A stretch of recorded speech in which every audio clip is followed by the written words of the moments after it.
So let's move on and see what other things which we can add. I mean, definitely we're not going to print the string for all of them. We need to add something more dynamic to our game itself so it can, work in the way and you can have some, good ideas at where we can actually use it in the future game development. One of the things which I just want to take you forward with actually is that when you're saying get overlapping actors, and if you say class filter, you can actually filter the class based on the actors which you don't want to actually include in your collision. So let's say we have static mesh actor selected as a class. So this class, what will happen actually, that everything with the sphere which is going to overlap, if it is only static mesh actor, only include those ones into the array and loop them and then print it. To test it, just let's go and have a play, and let's our ball move, and let's press O. You see here now, before earlier you were seeing the blueprint for the ball as well.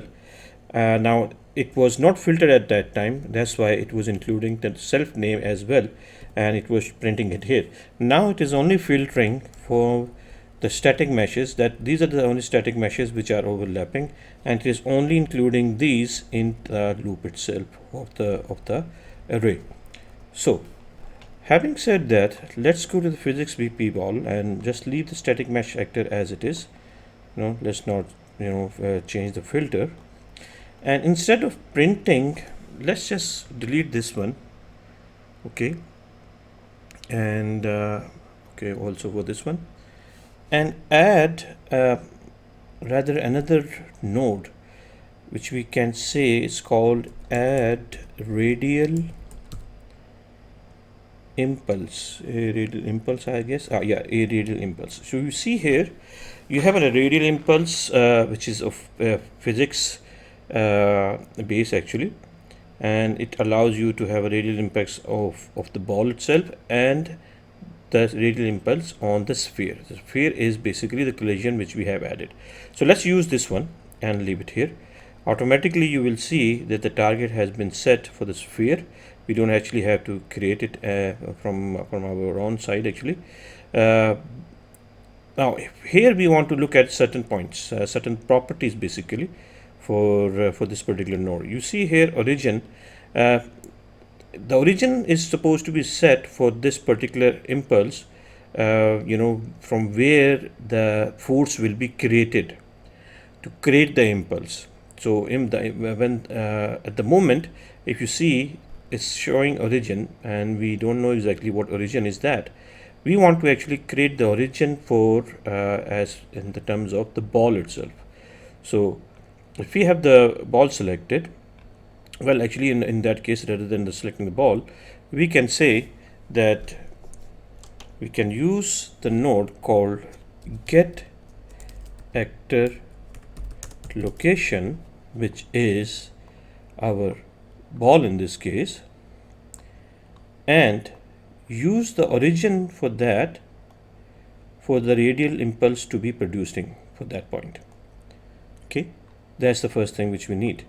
And we want to create okay, let's just get a little bit more space here, put a sphere somewhere here, add this to this particular pen, and let's just have it here. However, we want to actually create this impulse against each of the element which is actually part of this particular array. So how do we do that actually?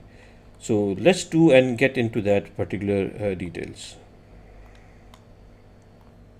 So now there is a little bit of confusion, I guess, which definitely has been created. I think what we are not going to create actually, the impact is not on the sphere, but it's rather is going to be on the actors which are part of this array. So all those boxes which you were seeing in the cubes here, since they are a part of the array now, we want to create an impulse over them and create a force so that we can move them. To do that actually, we need to connect this particular array element directly to the target. but it cannot be created target because of what? Because every this is an array and every element has its own index. So what we can do is that we can cast to static mesh actor. Fine. And once that is done, what we can do is that we can pick this pin and we can link it to the target. So once you link it to target, you will see automatically what Unreal Engine has done is that it has created that target into a static mesh component, the component which is actually part of that particular array in that case, and it has taken that one and has added to the target now. So now what we can do actually is that we can loop from here and do the static, so do the cast first. Once the cast is done, we can link it to the radial impulse, and let's look at certain areas here. So our origin as of now, as I explained, it is the origin as a part of this particular, with this radial sphere has an the radial impulse of that, it is actually the radius for that is actually from the origin of the ball, and that's where we have our where is it, and that's where we have and that's where we said get the actor location, which is actually taking the actor location of physics BP ball, and the origin is for that, and that we have targeted into this one.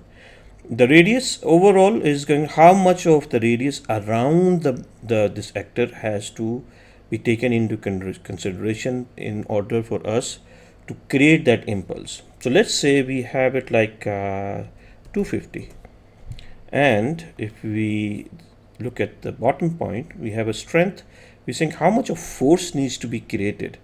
So when we are creating the impulse, how much of force is going to be created so that the next actor, which any of these static meshes are there, which will make them move. If you remember, we are having those static meshes here, and they were actually, if you look at it, there was a physics enabled for it, gravity enabled for that, and even the generate collision was enabled for it in these events. So what will happen now actually is that once we'll go to the physics BP ball and we want a strength of, let's say 500, let's I think 500, or for starting let's just put 100. Okay, and this is something called velocity change. Velocity change is basically it depends, and it creates impulse based on how much of the mass of the particular object is there. So there, if it's a heavier weight, then the force which will be created of 100, it will just move that particular object into a certain direction with maybe a very little strength and not much. However, if it's checked on, then the impulse will not take into consideration that how heavy the other object is. It will just generate an equal strength of impulse for every item. So in order to test it, let's just go and let's just go back and again. So when we move our ball along with the sphere which we have added, the collision sphere, the sphere is going to check any overlapping actors, and it is only going to check the static mesh actors, and it's going to have an array, and we're going to loop through the array for each item in that every index of the loop of the array itself. We're going to cast it to the static mesh because we know that's the class which we filtered is going to be a static mesh.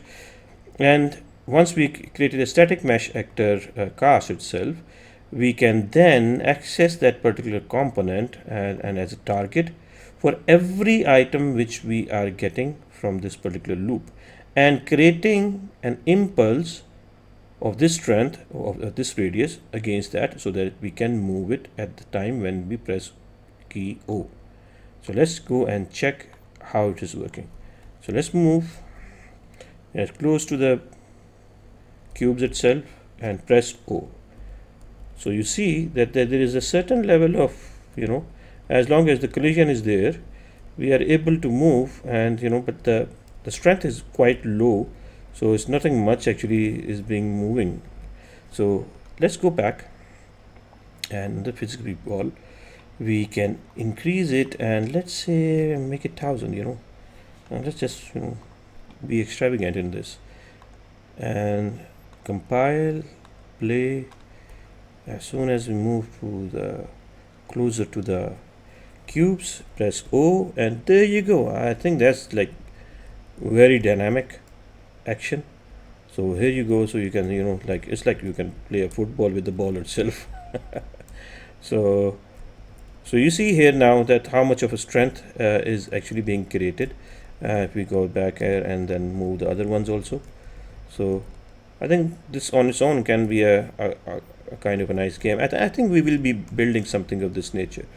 But yeah, I guess we can have. I mean, ideas are there. I mean, if you can just build it on your own. So this actually rounds up and concludes basically how we can create some actions and add up to the to our blueprints, so that it can start creating interactivity, not just interactivity also, but actually some dynamic actions to move the things here and there, using our physics simulation and other aspects of it. So having said that, I think there is one more which we need to get into. I think I'll just take one more video with you guys to move on, and that will conclude our all the basics for all the blueprint items which we are supposed to have an understanding in terms of creating the logic, and then we'll move forward.